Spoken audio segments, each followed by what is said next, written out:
I'm Neil Dubord, Chief of the Delta Police Department. This week on our show... All I ever wanted to be is a cop. And I've lost it now because this cancer's taken it away from me. Bend, don't break. This is a Delta Police podcast. Hear more about how police officers strengthen their resiliency through the power of story.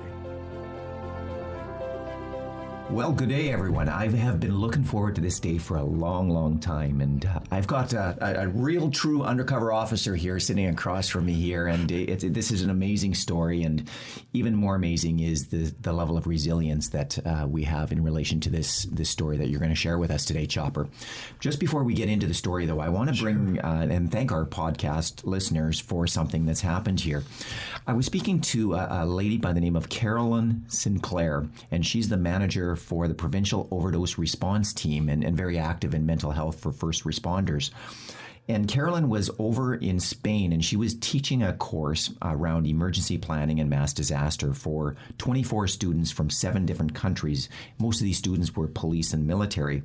And one of the students came up to her, and this student's name was Michael, and he was born in Northern Ireland and serves for the Garda Police in Northern Ireland. And he said, well, you know, I listened to a podcast from Canada. And Carolyn asked a little bit more about that. And he is a listener for the Bend Don't Break podcast and comes from Ireland. And he said, I could never really talk about mental health in my organization. There's a stigma around mental health. But he said something that I thought was extremely valuable. And we're so very proud of all the people that listen to Bend Don't Break. And he said this, if you don't feel safe to talk about it, at the very least, you can listen. And that's what he does. He listens to the Bend Don't Break podcast, and he's found it to be extremely helpful for him in dealing with some of his challenges that he has, even though that he can't talk openly about it amongst many of his police officer friends. Okay. So it's an amazing opportunity for us to be able to share a message with people across the globe and first responders. And this message that we have today here, Ryan and or Chopper, is a real good one. So I have here an Abbotsford police officer, and I'm already a little bit choked up on this one. So, who goes by the nickname of Chopper? Yeah. And Chopper, you started about how many years ago now in policing? 2001. So okay. I'm coming up on 19 years now. Absolutely. And you started your career in the Vancouver Police Department and transferred over to Abbotsford Police Department in 2010. Yeah. And Chopper, or Ryan, Chopper, as he's known in the Delta Police Department, has been a good friend of our department for a long period of time. He has helped us through many significant investigations, and your undercover work has helped us put many people in jail. And we're so extremely thankful. Our community is thankful for all the work that you've done. And Chopper's story, not only being amazing around his police career, it's also amazing around the medical condition he's faced.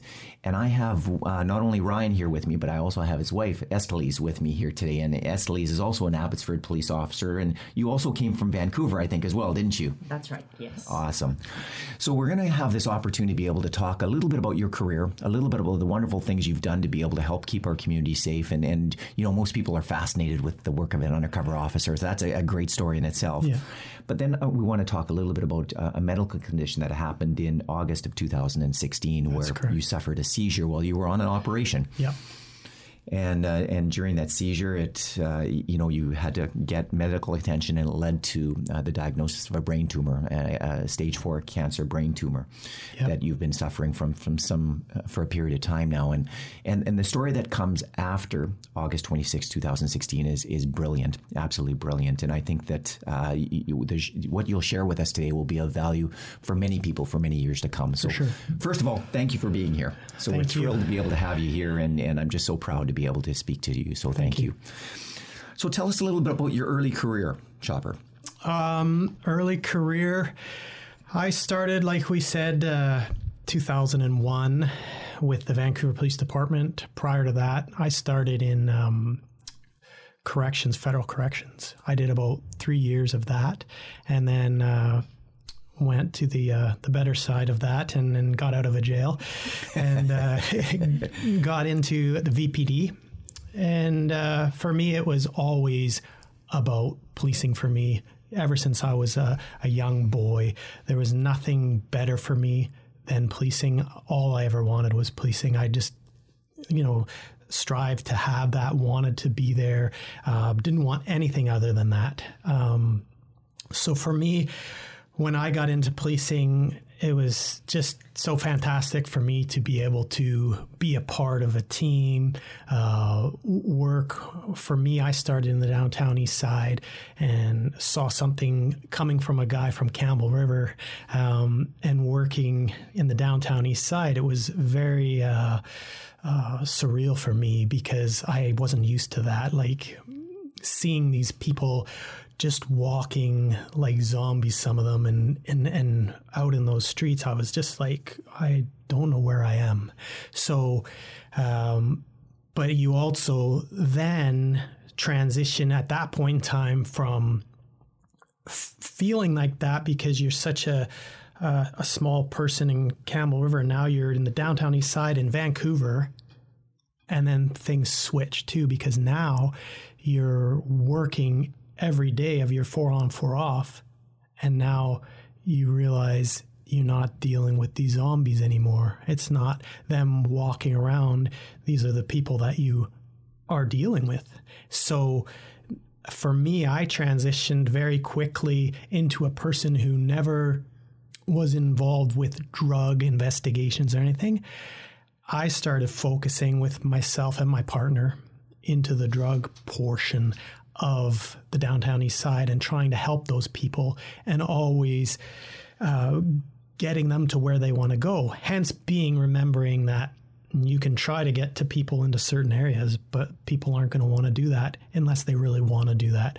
So whoever I worked with, we always tried to get those people to the positions they wanted to get to and help them in life. But there's always going to be the people that you want to help them, but you can't because it's their choice to make.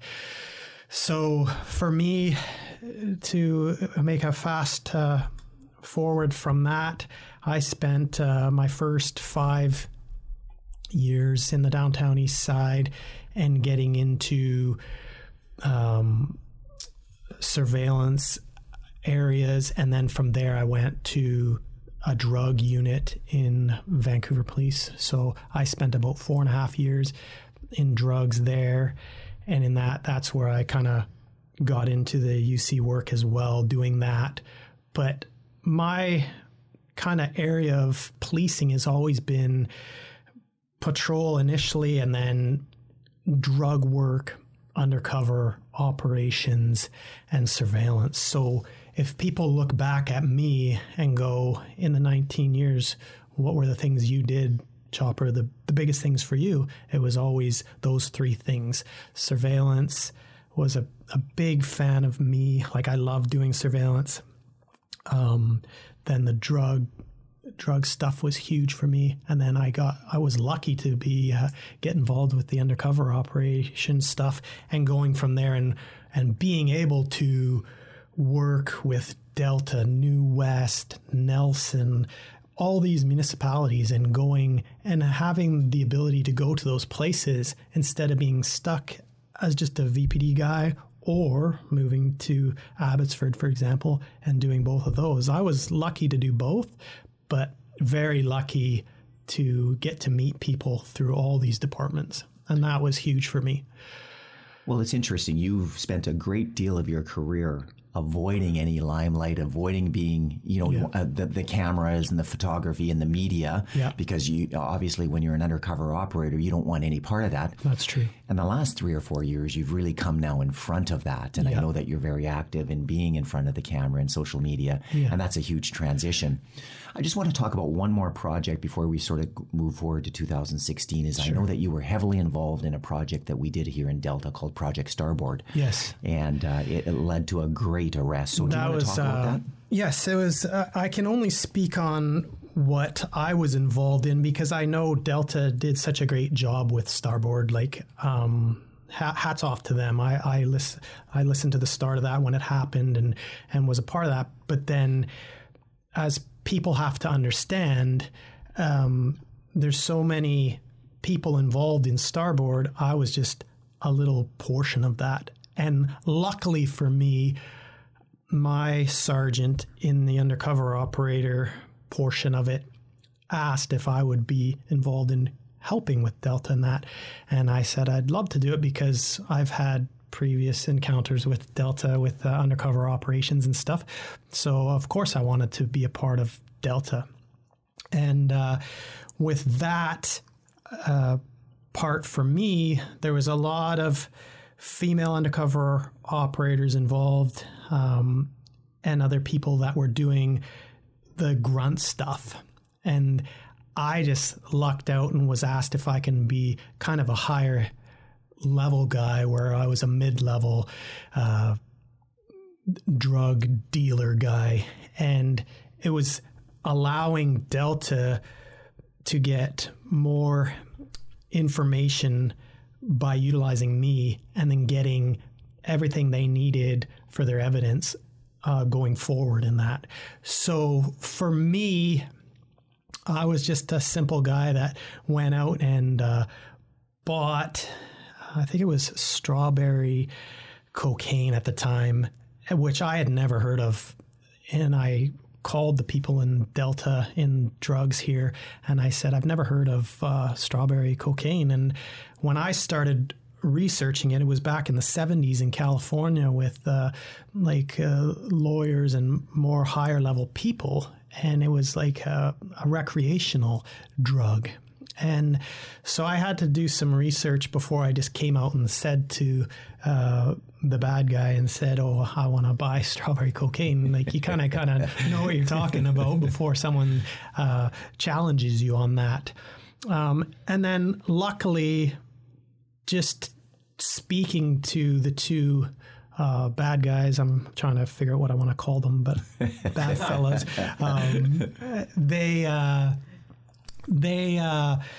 they met with me, and it was just a meet and greet thing that actually occurred between me and it was supposed to be the younger guy. I probably shouldn't say names, but we'll just call his first name is Adam. Everything's been dealt with anyway, so they're in prison and everything's been dealt with.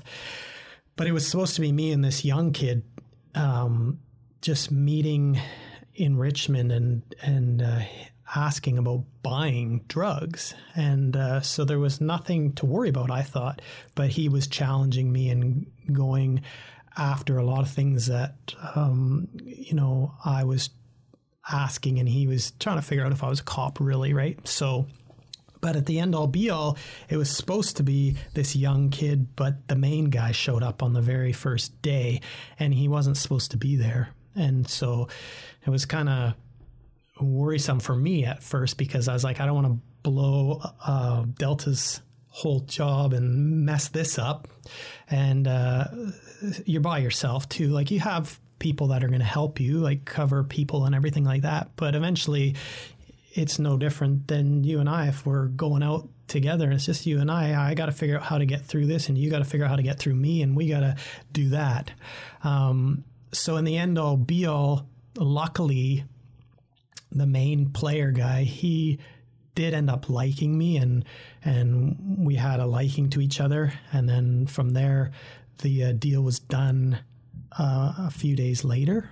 And then I only did what Delta wanted me to do, and was to get the large amounts of cocaine, and being like $23,000 worth of it that I bought from these guys, and just went and did my job for the drug squad here. And I was just happy to be a part of it, and it worked out so well for them.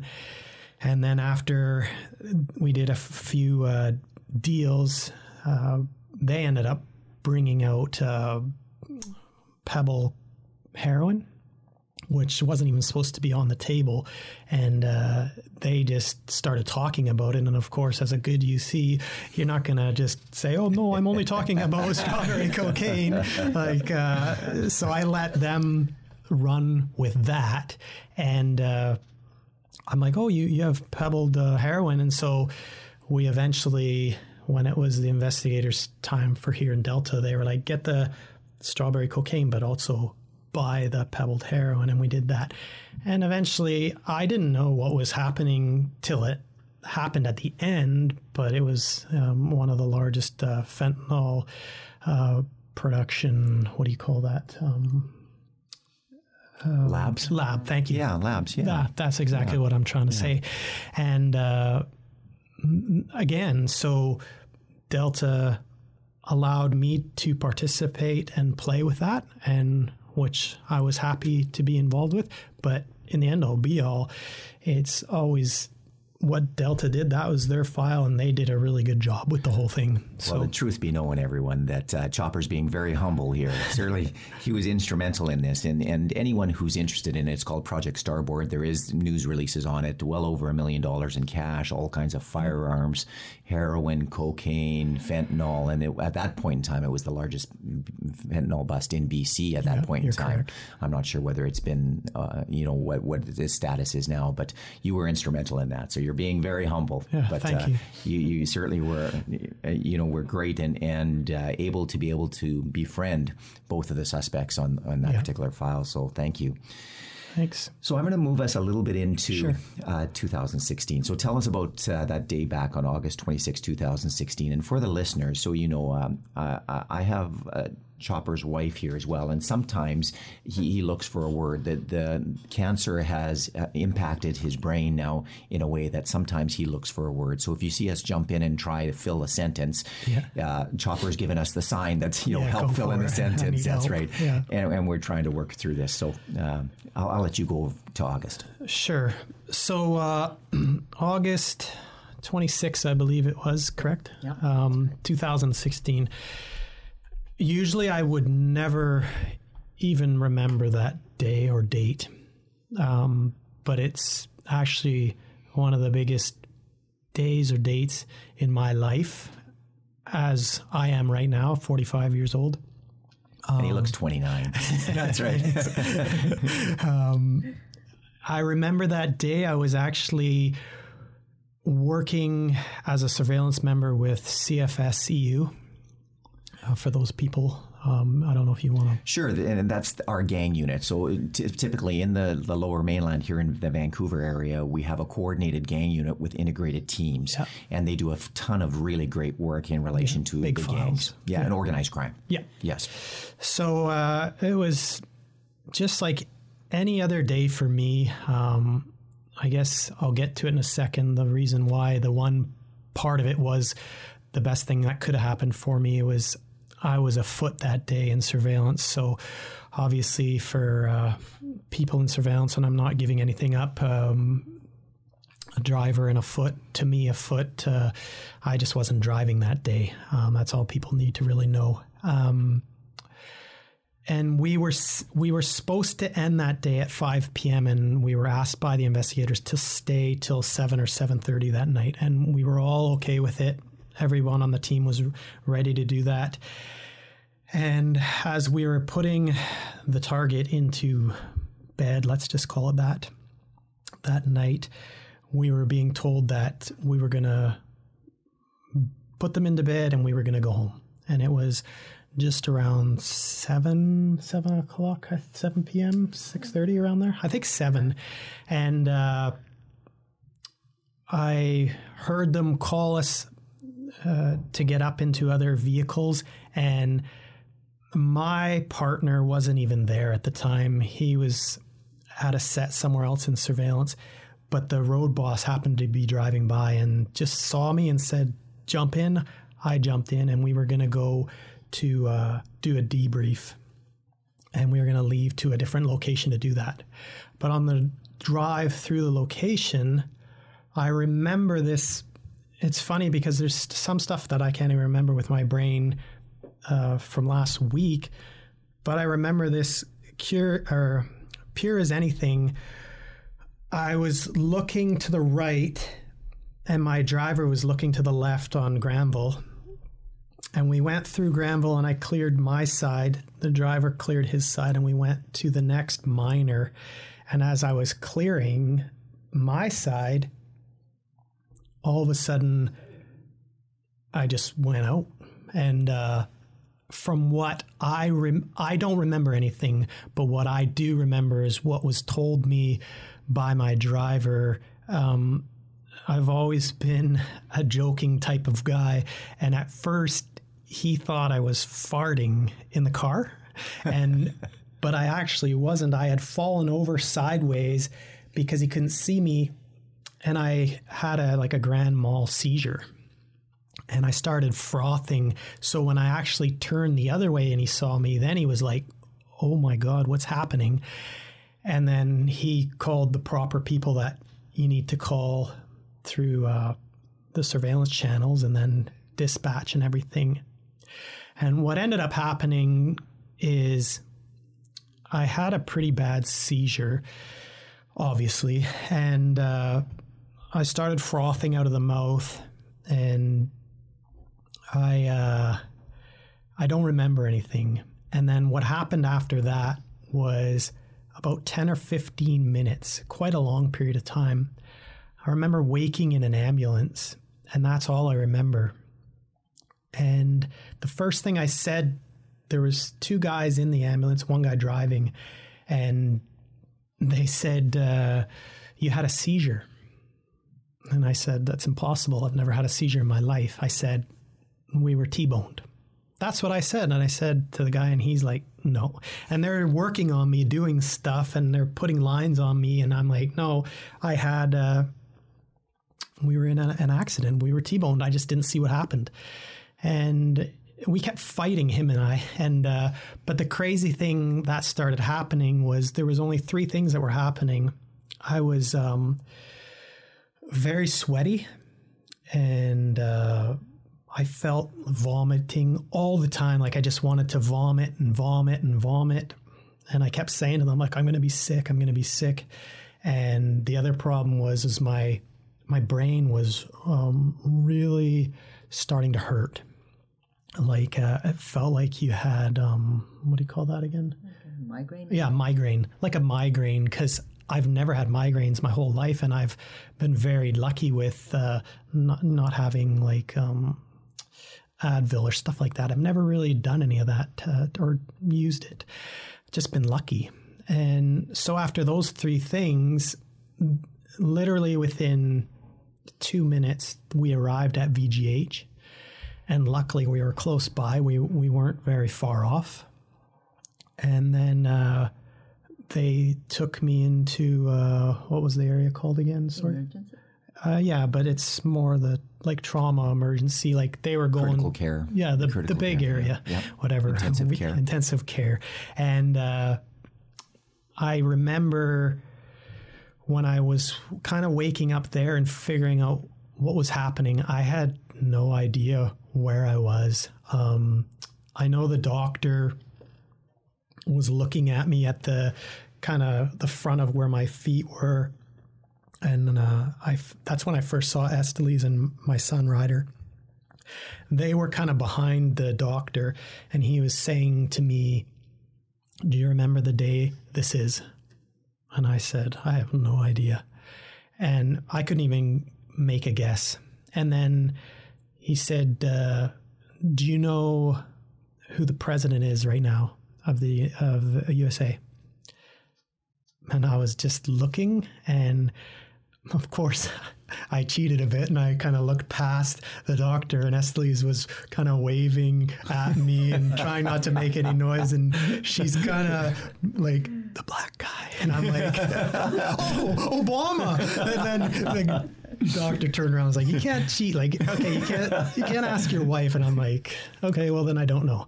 So I had no clue with anything, and then from there, to make it a lot faster and easier than just going on and off, that's when they started running me through CAT scans and MRI. And eventually, pretty much right away, it was a Friday, I believe. I think so. They wanted me, or it might have been Thursday night, and then it was Friday because I spent the night there. But they wanted me right away to do some surgery, or not surgery. Was that right? They wanted to do a brain surgery. Right away, they obviously were seeing some signs of concern and something was happening. But the first thing they did tell us was I had a tumor that was being. They were seeing it in the scan in my head. So I didn't really know what was going on, but I do remember them saying, you have a tumor and we have to deal with this right away. But I still was kind of not believing that things were happening. I kind of had another Abbotsford member that had the very similar tumor in the brain, but it was benign. And that member met with me and told me what they had. And I kind of was like, I think it's going to be the same thing. Like, nothing's going to happen to me, because throughout my whole life at that point, I was still believing that I'm invincible. We're cops. We do this every day. And how is this going to happen to me? This isn't happening to me. And you'd never been sick a day in your life sort of before that. So never. Literally like that. Just like that. It was like the middle of nowhere, like just came out, and didn't even think that something like this would ever happen.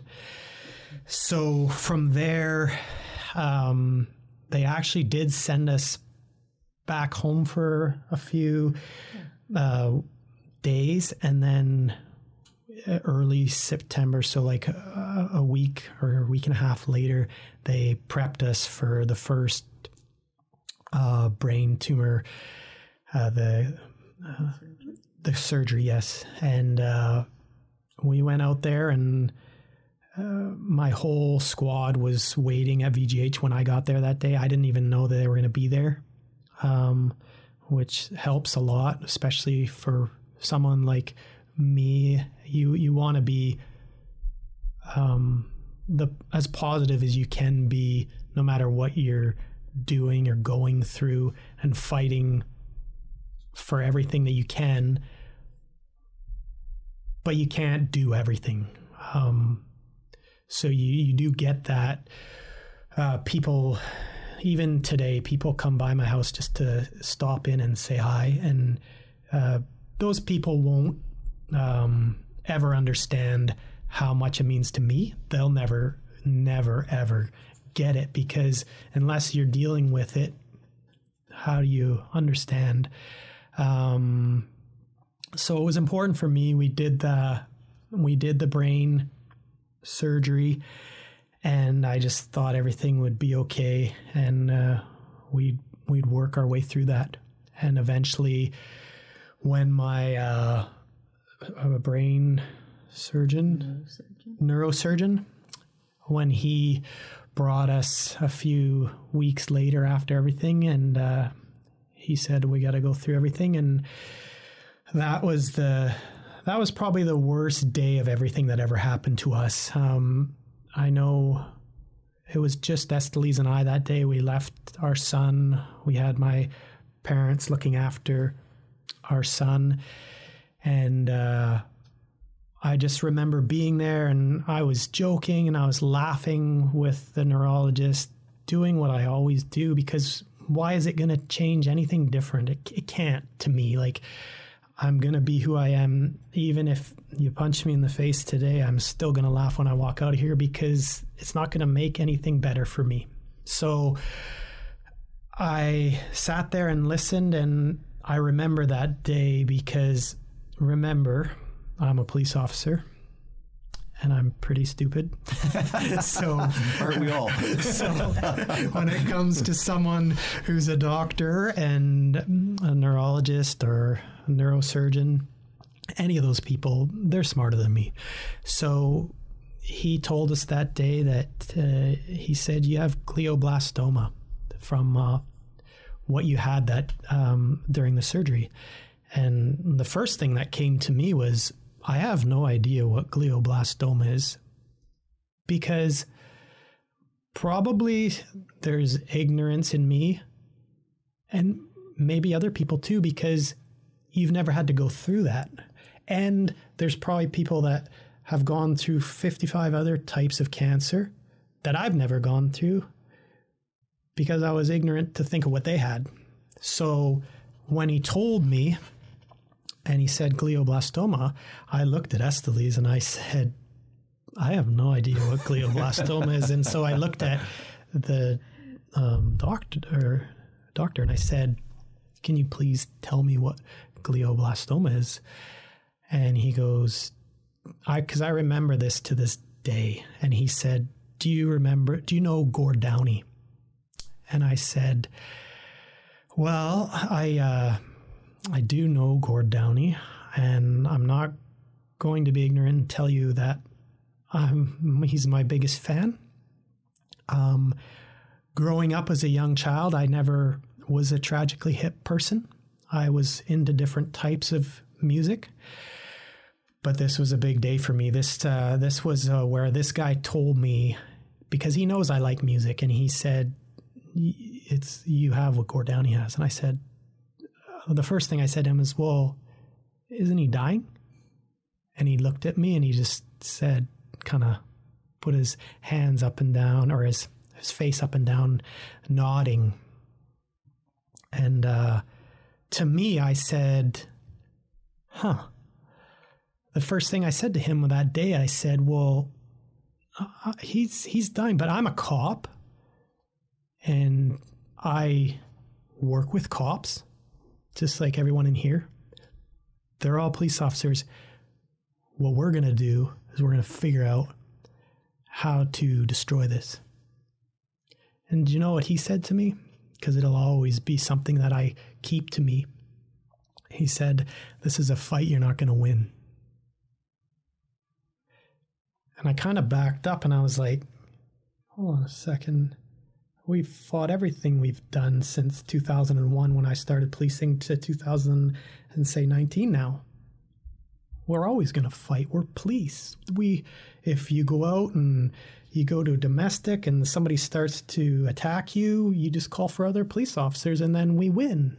We're always going to win. But he was trying to tell me that this is something you're not going to win. So I had a really hard time. So, and I know it was hard for Esteliz too when that word came out that day, sitting in this room when it happened. And now, to boot, you got to remember now I can't drive. So I could have gotten to my truck with Esteliz and, drove us back home and at least, do something, feel like I've done something. But now I'm sitting in the side of a vehicle while she's driving me home and everyone's waiting for this result, but no one knows what's going to happen. And crazy things start to go through your head. And when that happened, a lot of weird things went through my mind. I did a lot of that stuff on my own, and I still will keep some of my stuff to myself. I don't want my son to ever see that stuff. I want him to believe that I'm the best thing that can ever be for him. So if something ever happens, I'll walk away from him and go somewhere alone. I don't want him to see that and believe that's happening to his dad. And so we got home, and I remember when I walked up the stairs and my parents were there, and Ryder was, I think, playing Lego or something, but I remember just being angry, not to anybody, just to myself, and walking up. We have to walk up the stairs to get to the kitchen area in the living area. And my mom and dad were standing there waiting when I came through. And I just said, I'm fucking done.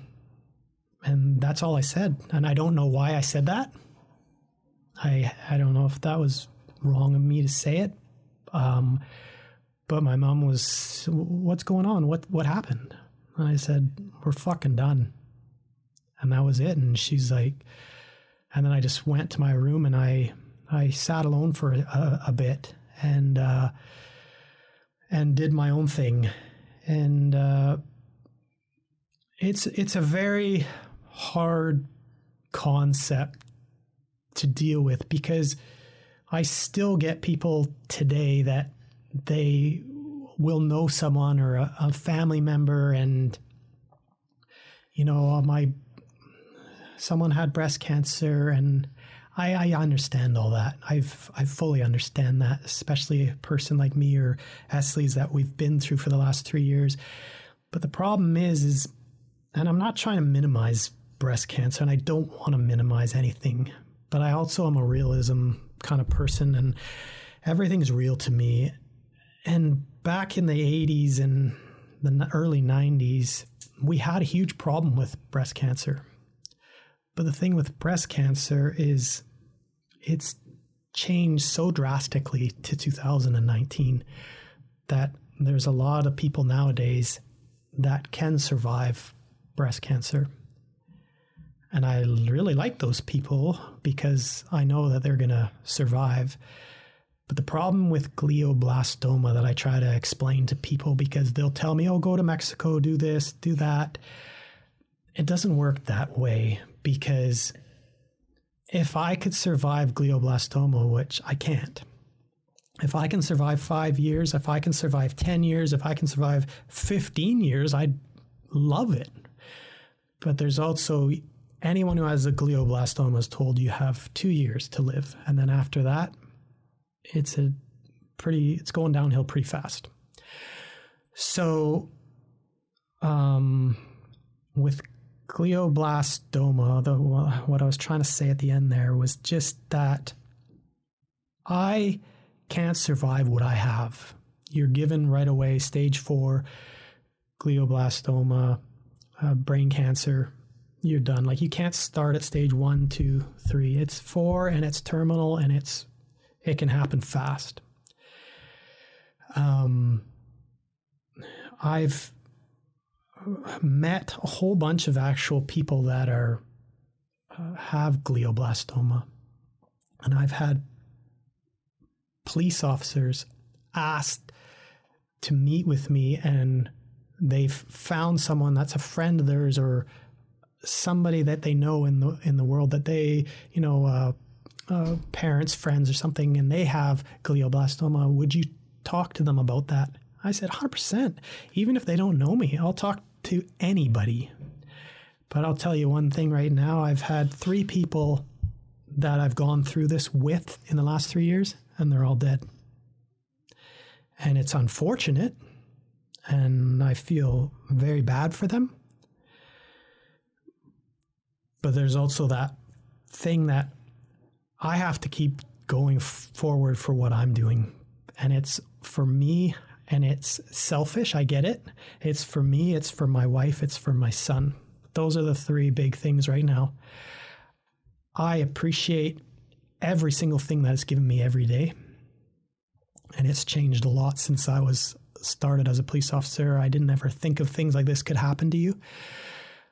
But in the last 3 years, since you talked about August 2016, it feels to me that it's been 3 days. That's it. Like, I'm trying to keep going to 10 years, to 11 years. I want to see things with my son. I want to see him go to high school. I want to see him do things like that. So I don't have, there's days when I don't have good days, and I will mask that and hide that. There's days I wish I could not hide that, because I think sometimes I'm too much pride, and I don't want people to see me in certain aspects. But it's everything that I go through is just reality. It's reality. If I sit here and say to you right now, well, you know what? I'm going to get through this glioblastoma and I'm going to live. I want that to happen. But Esley's and I have talked about this for the last 3 years about there's always days I have to tell her about realism. Like, there might be a day I'm gone. Like, remember that. Like, we have to remember those things, because I'm not going to give up. I'm going to keep going, but it's tough. Well, I look across from you right now, and you look healthy. You've got this great hair, right? You look like you're fit, and you look like you could go to work tomorrow. Yeah, I wish I could. That's how healthy you look, and yet inside your brain, right, you've got all this going on. Yeah. What have you done to be able to sort of manage that? What have you I know you've done some amazing stuff, and I want to sort of get to that, and I want to talk a little bit about some of the things you've done, because I think it's exceptional. So with me, I kind of went back to the same approach when I got into policing. Same thing as when I went in, before I was in policing. Let's just even go back to federal corrections. There's always a plan in the way that I look at work.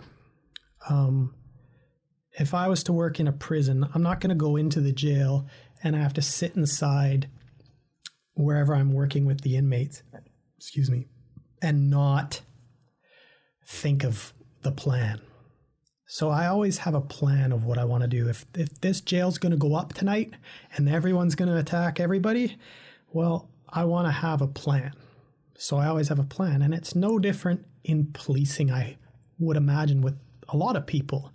If I'm getting in my police vehicle today and I'm going out, just, taking a call from dispatch, and it's a simple call, you always want to think of the worst thing that's going to happen that day, even if it's going to be the smallest thing that's going to happen.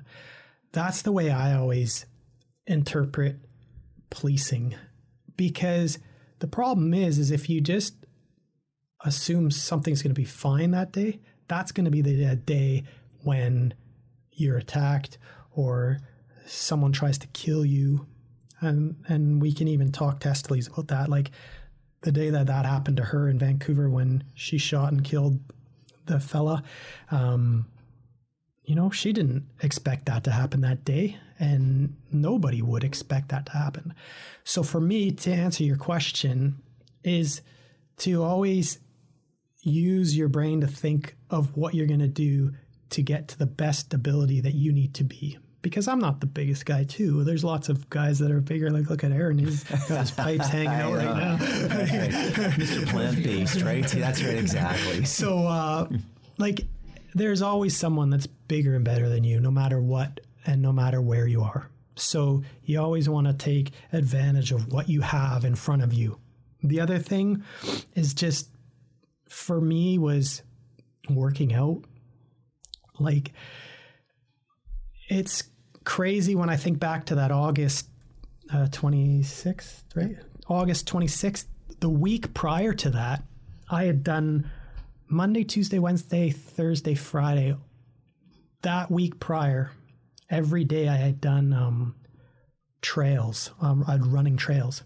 And I ran into areas where I shouldn't be alone, but I did it on my own. Not that it was dangerous. It was, what I mean is that now that I think back, if I had that grand mal seizure inside one of these places where I was on a trail, probably wouldn't found me for a long time. So, because I also didn't tell people where I was going for my workout, and just minor things, but we see that all the time in the news with, search and rescue, the people that go to Cyprus and they do that and they don't tell people where they're going. I understand that, but it'd be no different than me walking in my neighborhood. Like, I'm not going to tell every time I go for my neighbor where I'm going for a walk. So with that, it was just, I was lucky when I had my grand mal that I didn't fall down, where I ended up prior to me having my seizure. I had just moved out of where I was sitting. What do you call it? Stairs. And some stairs. I would have fell down into these stairs. Luckily, I didn't fall on that. Then I didn't fall the week prior, so they allowed me to have my seizure the next week. They had my seizure when I was a foot, not a driver. So the best thing that could have happened that day too was I wasn't the driver, and then my other guy was a foot, and then I had a seizure and drove into a whole bunch of people and hurt them. So there's a lot of things if you look at that. And then for me currently right now is just working out. it's the most important thing for me. You've done some other amazing things, though. Tell me a little bit about you're an artist. Oh, Yeah. Yeah, it's funny you say that because I wouldn't even think about because I didn't, it was something I always wanted to do. And I have a lot of tattoos myself. And one of my, a guy that started, I got some tattoos from him. I'll plug him out a bit here, Mark Roy. He's probably the most amazing tattoo artist that I've ever met in my life. Always getting better. So he's not a regular tattoo person that once you tattoo, you just tattoo and keep doing that. Mark's always adapted and changed his portfolio and his ability to tattoo, which has made him better than anybody for realism. He's a realism tattoo artist, and he's really good. So prior to even what happened with me, I had plans of being a tattoo artist when I, what do you call that after 25 years? Retired. So after I retired, I wanted to be a tattoo artist. And Mark was going to help me do that, which I thought was amazing because most people won't help you do something like that. It's very hard to get into that and have someone that can help you. So I wanted to do that. And then eventually, as I was getting into that, I had a plan that I would do my 25 years, retire, and then start doing tattooing for police officers and law enforcement. And then all of a sudden cancer happened, and that happened. But in the meantime, what happened with cancer is it allowed me, instead of sitting upstairs on my couch and feeling sorry for myself, and remember, it is brain cancer, I needed to do something that would stimulate my brains and help me. So Mark helped me and got me to the area where I needed to be and start trying to do that. And it wasn't the best for me. Like, I don't like some of the first tattoos I've ever done. Nestle's has a couple on her. That I try to keep those ones hidden for her. And then if you look at like the legs on the bottom of her, the tattoos I've done later on, they're better, and I like those. But like anything, you have to get better at what you're going to do. Like, you can't just be a tattoo artist and be awesome. You have to start and get your craft to be better at what you're doing. And, you know, I'm just lucky that I've had someone like Mark that allowed me to do that. And I make no bones about it. He's a fantastic tattoo artist. I'm nothing compared to what he is. I'm just happy to be part of it and be involved. And the best thing that ever came from that was, to be honest, a lot of people don't know the answer. I'll give you the answer. This is the first time probably that someone's ever had the true answer, is because the only people that I tattoo are police officers or law enforcement people that I know. I don't want anybody I don't know. And I've done 240 tattoos now in a short period of time. And they're mostly police people. And the best part of it is sometimes not just me tattooing them, is them being there with me, and we're alone now and we can just bullshit. If it takes 2 hours to do the tattoo, we can talk. If it takes, you know, I've had a few people that I've done some pretty big pieces on them, which takes like 4 sessions or 5 sessions. So to be able to do that is just the best for me, because I've, in the last 3.5 years of not being able to be a police officer, I lost a lot of remembering what I am and who I am, because that's the hardest thing in life. When I talked to you earlier this morning and I said all I ever wanted to be is a cop, and I've lost it now because this cancer's taken it away from me. I should be out on the road. I should be doing what I want. Unfortunately, I can't drive. I can't shoot. I can't do anything. And there's days that are terrible that I wouldn't want to be working anyways because it just doesn't feel well. What's unique about being a tattoo artist, though, as well, in your art, is that you will leave a piece of you behind with everyone. So they will remember Chopper. Yeah, that's exactly, I'm glad you said that, because there's a lot of people that I've met in policing, and I will have that ability if something ever happens, that there are people that can live on and have a tattoo that I got to do. And that's huge to me, because the biggest thing that ever happened to me when all this happened, and you'll see crazy things, I've tried to do a rap studio in my apartment. Let's hear some rap. Yeah, we'll do that next.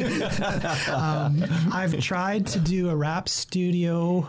Unfortunately, I'm terrible at trying to create all the electronic stuff. I've got a whole bunch of songs that I've written, but I just want to get them into these rap studios or that type of idea. I've done some small podcast stuff with Ryder. I've had him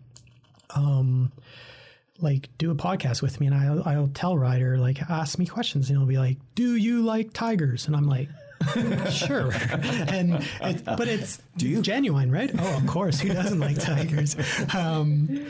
So I wanted to make a, what do you call that again? Guitar? Yeah, I wanted to try doing a guitar and stuff like that, because I think what's happening with my brain is because everything has an ability to go from here to gone in a heartbeat, that I'm trying to do all these things that if something happened and it's gone, I want to be that guy that people can remember me and go, that Chopper guy, I want them to say he was an idiot. And I want them to say the reason he was an idiot, because we remember him police-wise doing undercover stuff, surveillance, drug stuff. But I also want them to remember all the tattoo stuff, any podcast that I do with Ryder at home. If I could do some rap songs, I would love that, because do you know why? Because I'm the type of guy, if I rap a song and it sounds terrible, I don't care. Because when I go away and that's left in there and Ryder can look at that, I want him when he's 16 to go, if something happened to my dad, and go, my dad was cool. My dad was a cop. He tattooed people. He was a stupid rapper. He thought he was a rapper. I want that. I want all that stuff, because if I don't do that now, I'll never have that in the future. So anything I can do like that, it's selfish for me, but it's what I want. I don't know. I think it's the hardest thing I try to struggle with right now is just that word legacy. What are you going to have when it's gone? Because I didn't think it would be gone. I think I'd be here 90 years old from now, and with everybody else. And and I'm saying it still can be. I'm not saying it can't be, but I just want to do as much that I can do. That if something did happen, people will remember me, because my fear in life is, we're all gonna, there might be that day when all of us are there at that funeral home and I'm gone, but I've never been big on that. I'd rather have 20,000 people at a funeral home and we all have fun and think about me. I'd rather have that. But what I definitely don't want is 10 years from now someone to forget about me. So that's the biggest thing. Good for you. Yeah. Now, sort of before I start wrapping up here, Estelise, I do want to speak to you just shortly, because you're also a police officer, and you have also been involved in critical incidents. And man, who would think this family would have such challenges, right? Because, I'm thinking back to the time that you were involved in a critical incident and unfortunately had to use lethal force to be able to protect yourself and protect the community. So how have you been able to manage this along the route? I think the biggest thing for me has always been I've never been a super career person or a sports person or anything like that. Family has been the most important thing to me. And so at that time, it was only Ryan and I and our little family when the incident occurred. And it was a lethal shot that day, but I was left with no choice. So I've never had an issue with what I've had to do. Not gonna lie, it's a heck of a thing taking somebody's life. When you're a normal person, there are days where it seems a little bit surreal, like I had to take somebody's life. And I find myself floating a little, if that makes sense. And then I come right back down because I realized the day I wanted to live my life spend the rest of my life with Ryan. I'm sorry. Today. I got to take you. Married to an undercover operator. I can only imagine what that is like. Yes. That's right. He's on time all the time, right? No, I'll be home at 7. Okay, 7 the next morning. Yeah. That's right. Exactly, yeah. Our life has kind of been a crazy life, but I really wouldn't have it any other way. I think that's kind of, how we've always lived. And I think just having Ryan and Ryder, I call them my boys for many reasons, is really all I needed and to make me happy. And so this particular incident, it's been helpful seeing. I talked to Dr. Randy Makoff from time to time. Wonderful. And I would highly recommend that. I know there's the stigma on mental health and all that is very real. I think it's great how we're sort of coming out of that trend to get people the help they need, because you can live. It doesn't have to be a disability, with the right help, and you can move on forward. You grow from it. Absolutely. Right? Yes. It definitely does. It changes you, but for the better if you choose that and if you get the right help, and it's out there. And I would say to anybody, don't let anything like that hold you back from anything you wanted in life and, are striving for. So I would say managing the situation prior to cancer was the big thing for me, was the love Ryan has always shown me and the support.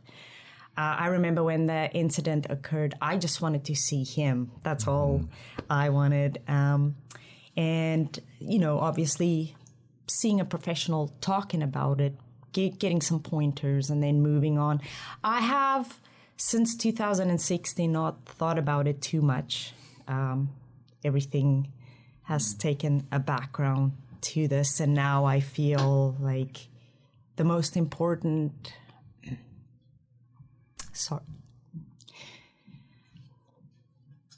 The most important job I've ever been given is to fight with Ryan.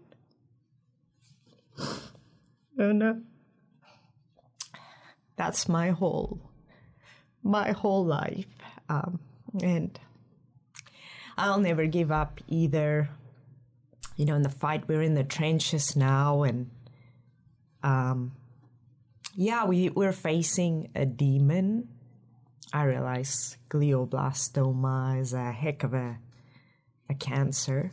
And, but I've always believed in Ryan's strength. We're here 3 years later when he was given 2. And I have hope, for this study we found Yeah, there's a lot of little mountains we have to climb to get there, but we'll get there. And I have to always believe that, there was a day when we were all three of us, me, Ryan, and Ryder, were in the garage, and I remember Ryder pointed to Ryan's dirt bike. It's a nice dirt bike. It's a fast dirt bike. And I'm not always happy that he has it, but Ryan pointed to it and said, "Dad, can you teach me to ride that one day?" And I remember Ryan left the garage because I know what he was thinking. I hope I'm there to teach you to do that. And I will never give up believing that he can be there one day. So there's a lot going on, and managing, the past, the incident I was involved in. And now I feel that that's so little compared to this battle, seeing that Ryan is the best thing I ever found. Just the thing that's honestly carried me through first and foremost is Ryan's support and love. Obviously, our little guy, if anything, and I know it's Ryan's biggest motivation for doing what he's doing and moving forward is Ryder. And then the support and the love we've gotten, and the greatest part of that has been our family in blue. I am humbled every day by the support we receive.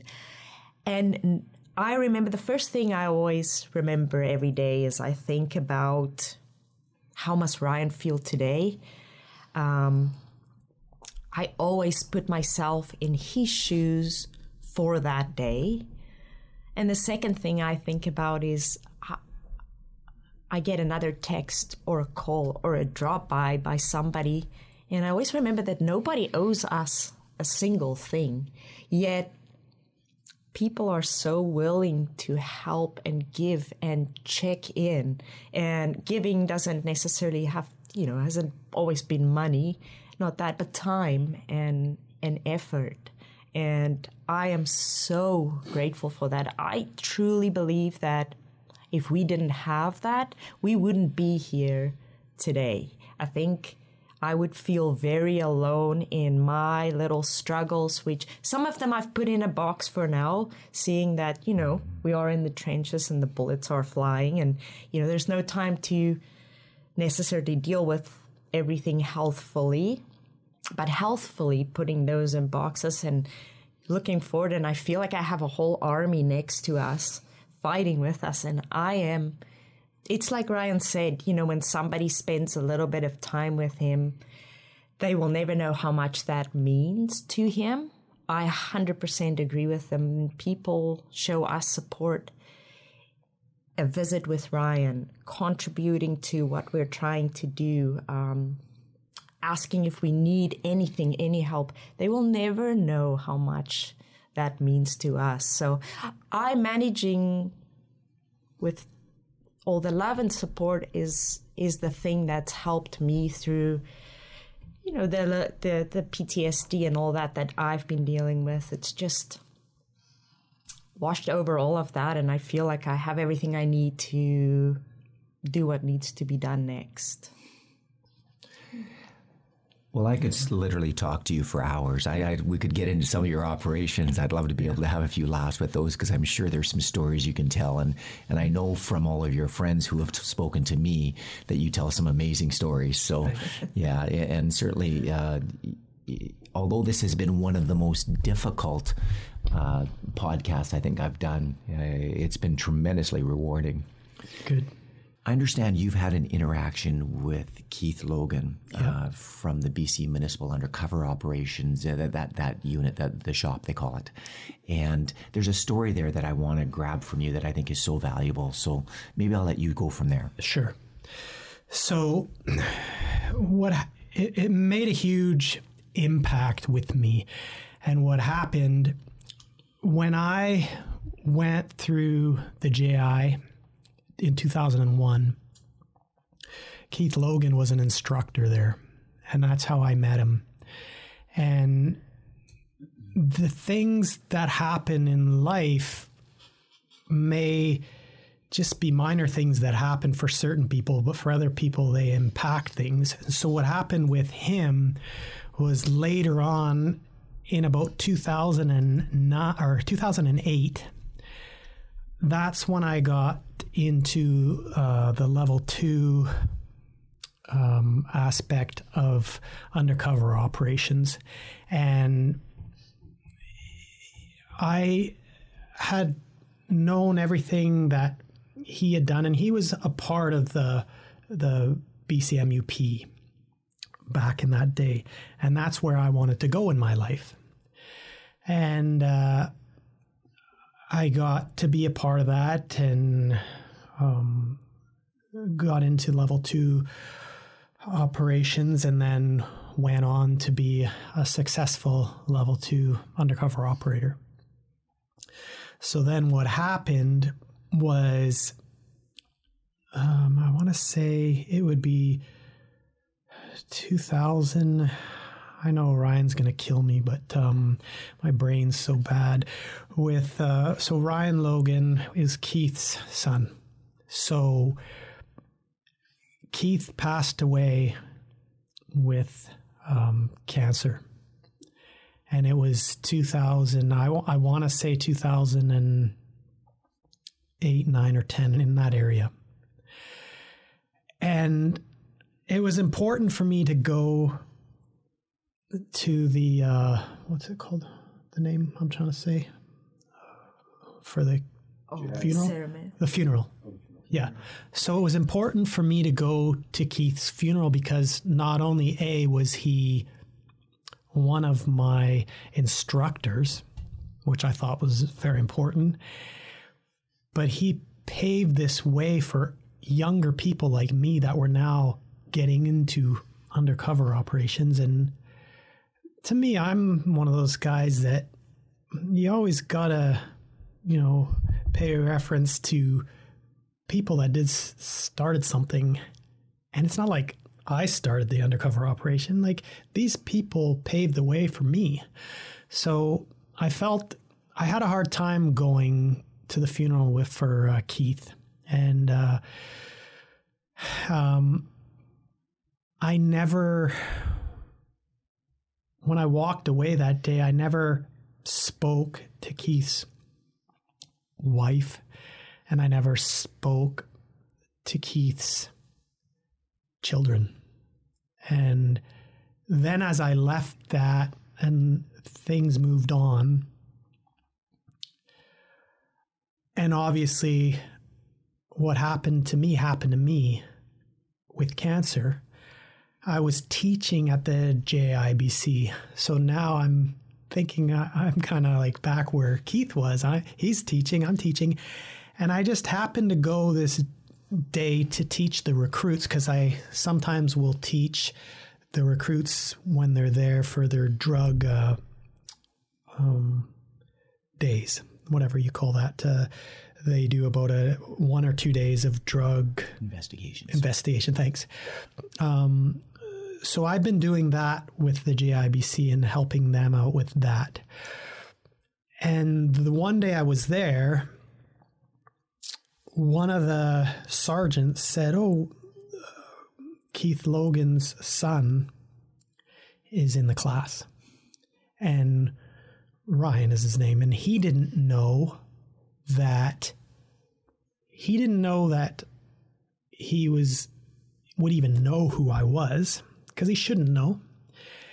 But it meant a lot to me. So what happened, as I had to teach this lecture for the whole day, and he ended up being sitting right in front of where I would talk the whole day. And I couldn't stop but just thinking of him and thinking of Keith.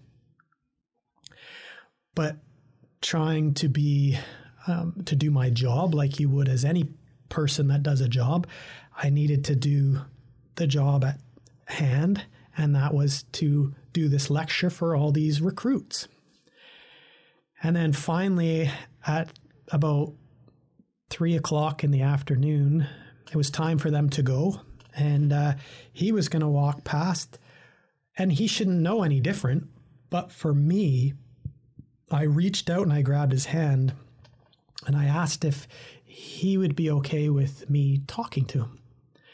And he said, yeah, it's no problem. But he at first didn't know who am I? Like, who's this weird guy with a, beard and crazy hair and stuff? And so, but I also wanted the people to get out of the room so I could talk to him one-on-one. And it was not about anybody else. It was just about me, and I needed some information from him, and I couldn't do anything other than getting this information. So we kind of stood there for a second, and I asked him, I said, my name's Ryan, and obviously you know who I am from the recruit or from the class we just did. I know your dad. I just wanted to, get to it right away, and said, your dad was one of my instructors at the JI. And he said, oh, I hear that from people. And I said, yeah, but it's important for me.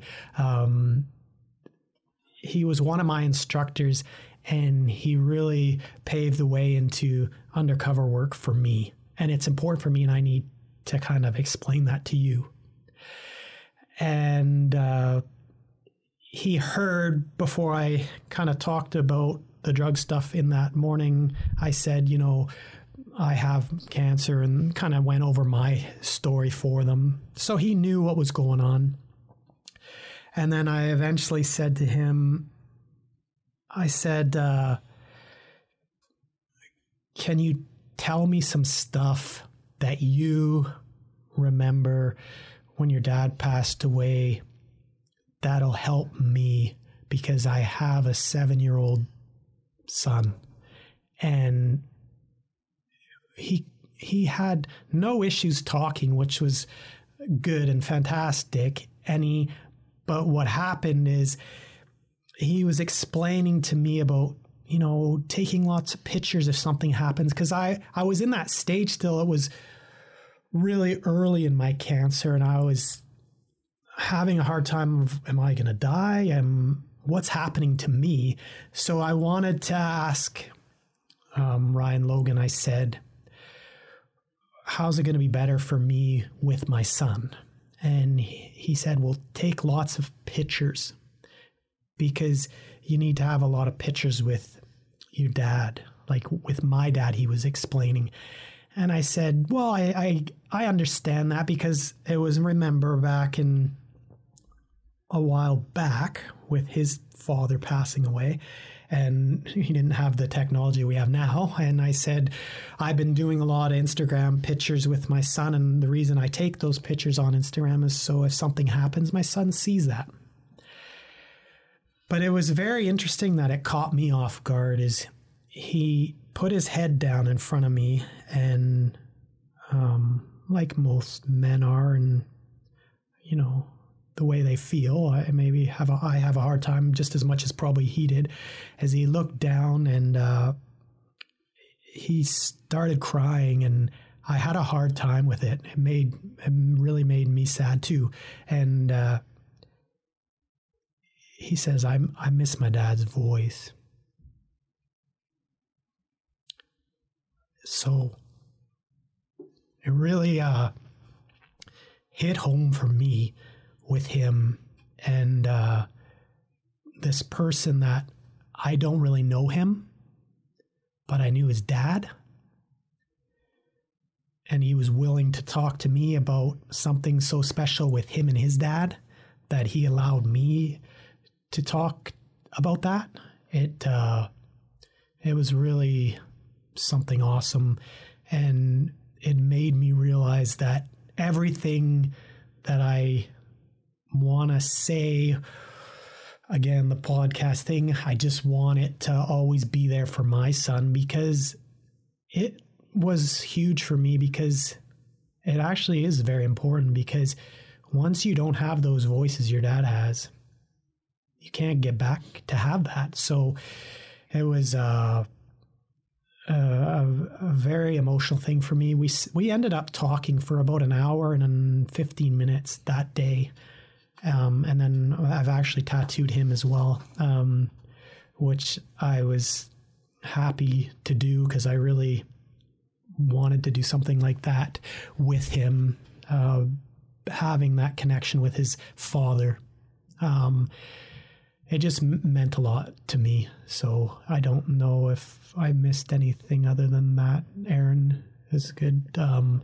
It was just a very important thing. And I know there's things that I'll forget to talk about and stuff. And I'd love, to talk to you for hours and days and stuff. And I could find stuff. I'll go home and think of something else I think would be important that could help someone listening to my cause or our cause, Estelise and everyone. But I think the biggest thing Estelise nailed it was just every single person that's been around us since 2016 has been amazing. And just even the smallest little thing is more important to me than anything else. Just even someone that texts me and says, "Hey, how you doing today?" That's more important than someone saying, "Hey, do you want to go have lunch?" And then it doesn't happen, because usually in our worlds where everything's so busy, that's what happens, because busyness can tear apart stuff like that. But I don't expect that. What is the best thing that I've ever learned is just people texting and saying hi, even hi, because it's not fake. It's just, "Hey, how you doing today?" "Great, cool," and then move on. That to me is the best thing. And I have that with so many people. I have even special little ones like that, that I won't talk to people about, like even Mike Sear, like Chief Mike Sear. Like, I'm not going to talk about that because there's a special thing between him and I that we have, and it has to do with something with him. But people won't understand that. So I'll always have that. And those things are important because I just can't explain how it is. And then I know I do want to say it at the end too, is just that I thank everybody for everything they've done for me and for Estelise, and they'll never understand. I can't even, talk about how I can make that better. It's difficult. Well, first of all, thank you very much for both of you being here. And I do want to just sort of cover some things I think that are so important that you've said as well. And the first thing that's come out loud and clear is about love, is about social support, and about being able to not only have family support, but the support of friends and family and everything that involves that whole social support. We're in this community, this police community, and, it really is our second family, isn't it? Yeah.